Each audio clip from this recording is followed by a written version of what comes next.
بسم الله الرحمن الرحيم. الحمد لله الذي أنزل على عبده الكتاب ولم يجعل له عوجا، وأشهد أن لا إله إلا الله وحده لا شريك له، له الملك وله الحمد وهو على كل شيء قدير. أفصح العرب لسانا وأبلغهم بيانا، القائل إن من البيان لسحرا. صلى الله عليه وعلى آله وصحبه ومن تبعهم بإحسان إلى يوم الدين، أما بعد، فأوصيكم عباد الله ونفسي بتقوى الله عز وجل، القائل: ولقد ضربنا للناس في هذا القرآن من كل مثل لعلهم يتذكرون، قرآنا عربيا غير ذي عوج لعلهم يتقون. أيها الإخوة والأعزة، إن للغة العربية مكانة تقصر عن وصفها العبارات، وقداسة انفردت بها عن سائر اللغات، فهي محفوظة بحفظ كتاب الله، وهي محفوظة بعناية أولي الألباب، وهي ملائمة للعلوم والآداب، فهي عذبة الألفاظ جميلة المعاني. حقا إنها لغة القرآن العجيبة، من دخل في جوف غزاراتها وجد المتعة البلاغية والرحابة اللفظية. قال الله سبحانه وتعالى: إنا أنزلناه قرآنا عربيا لعلكم تعقلون. فالقرآن الكريم هو كتاب الله المبين، جعل الله هدى للعالمين، نزل به الروح الأمين بلسان عربي مبين، ليكون لنا عزا ومجدا. يقول سبحانه وتعالى: إنا أنزلنا إليكم قرآنا عربيا لعلكم تعقلون.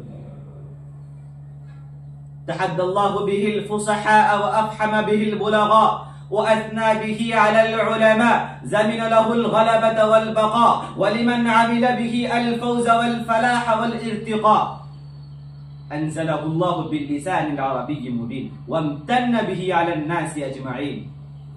يقول سبحانه وتعالى: ولقد نعلم أنهم يقولون إنما يعلمه بشر، لسان الذي يلحدون إليه أعجمي، وهذا لسان عربي مبين.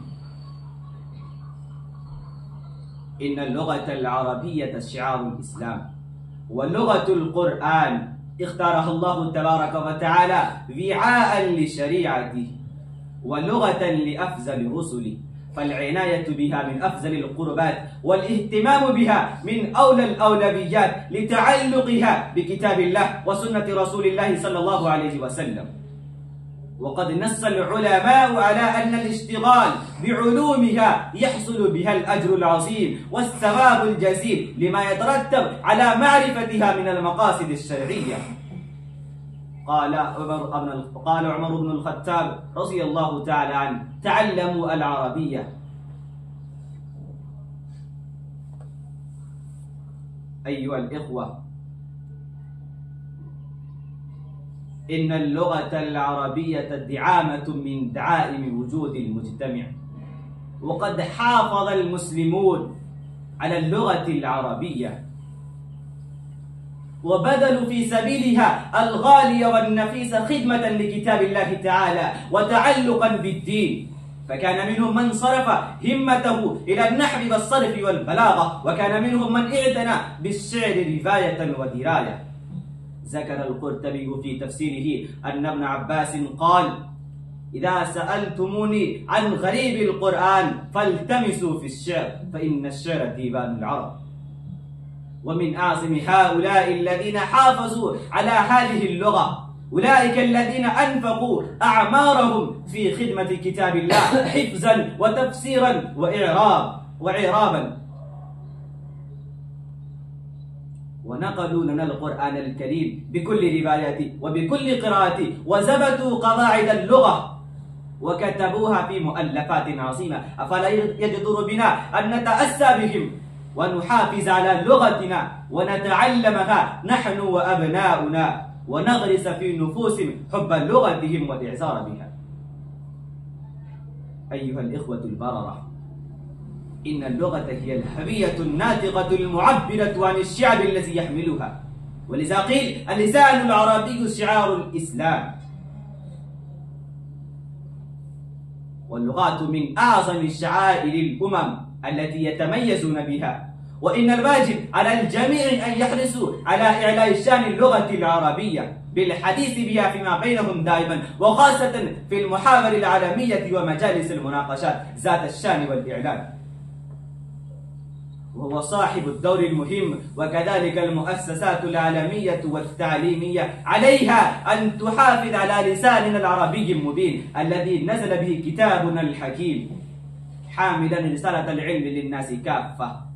فلنجعل اللغة العربية صاحبة مكانة لائقة في ميدان التعليم وفي المدارس والجامعات وكافة المؤسسات التعليمية. فالله زدنا حبا للغة القرآن، وارزقنا فهم كتابك والعمل به يا أرحم الراحمين. أكتفي بهذه الكلمات.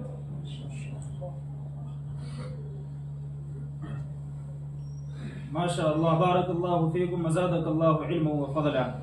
أيها الإخوة في الله، وبعد ذلك نحن نقدم إليكم محادثة عربية حول موضوع التعريف الموجز بالمعهد الإسلامي العربي لعموم الهند والنيبال. يساهم فيها 8 طلاب، ونطلب من هؤلاء الطلاب أن يأتوا على المنصة ويقدموا محادثة عربية محددة أمام الحضور، فليتفضلوا مشكورا.